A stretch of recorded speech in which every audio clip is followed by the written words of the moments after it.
요즘 문제만 보이십니까? 내게 닥친 문제가 너무 커, 너무 어려워, 내가 감당하기에는 너무 큰 문제를 내가 만났어. 요즘 그렇게 문제만 보이십니까? 여러분 그러시면요, 여러분 성령 충만을 구하셔야 해요.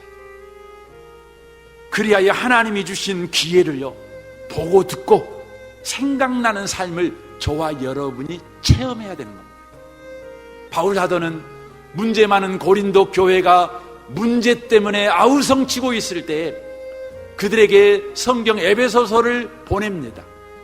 그리고는 그들에게 문제 속에서 하나님이 허락한 기회를 보는 눈을 가지라고, 내가 이렇게 중보기도 하고 있다 하면서 바울이 에베소 교회를 향해서 기도하는 기도 내용 이렇게 소개합니다. 에베소 1장 17절입니다. 우리 주 예수 그리스도의 하나님 영광의 아버지께서 지혜와 계시의 영을 너희에게 주사 하나님을 알게 하시고 너희 마음의 눈을 밝히사 그의 부르심의 소망이 무엇이며 성도 안에서 그 기업의 영광의 풍성함이 무엇이며 그의 힘의 위력으로 역사하심을 따라 믿는 우리에게 베푸신 능력의 지극히 크심이 어떠한 것을 너희로 알게 하시기를 구하노라 라고 말씀합니다. 성령 충만을 구할 때 우리는 주님 내게 성령 충만 주십시오 이렇게 단순하게 구할 수도 있지요.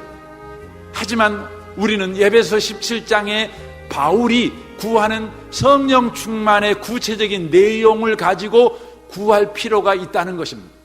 바울 사도는 에베소 교회가 닥치는 문제 앞에서 아우성치며 근심하며 걱정하며 쓰러지며 넘어지며 불신앙을 갖는 그들의 태도를 보면서 너희들이 성령 충만만 하게 된다면 그 문제 속에 하나님이 허락한 기회를 너희들이 보기만 한다면 너희들은 그 문제를 자랑하게 될 건데, 너희들은 세월을 아끼는 자가 될 수 있을 텐데, 이렇게 말하고 있는 것입니다.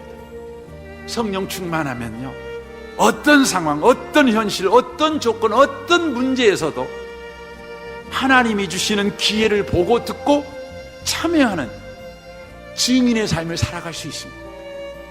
그래서 예수님께서 하늘로 승천하실 때 제자들에게 이렇게 말씀하십니다. 사도행전 1장 6절입니다.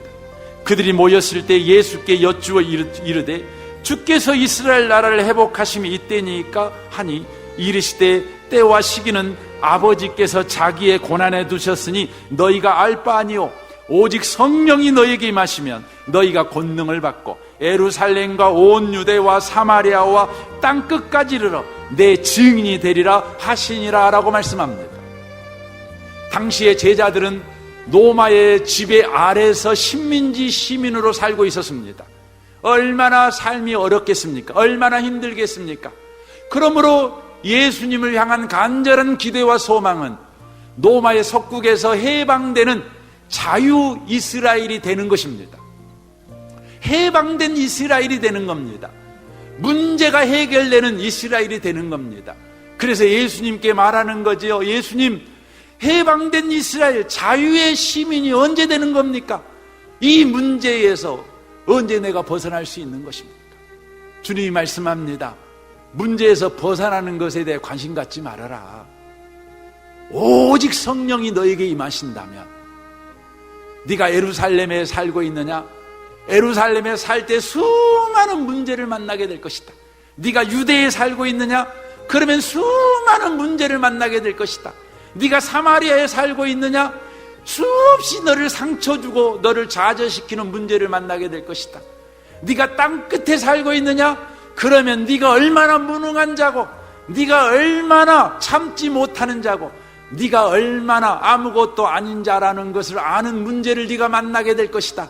그러나 성령 충만하면 바로 그 모든 문제 속에서 하나님이 주시는 기회를 너는 보고 듣게 될 것이고, 하나님이 허락한 그 기회를 잡아 그 일에 참여하는 자가 되어 하나님이 누구이신가를 증거하는 증인의 삶을 살아가게 될 것이다. 이렇게 말씀하고 있습니다.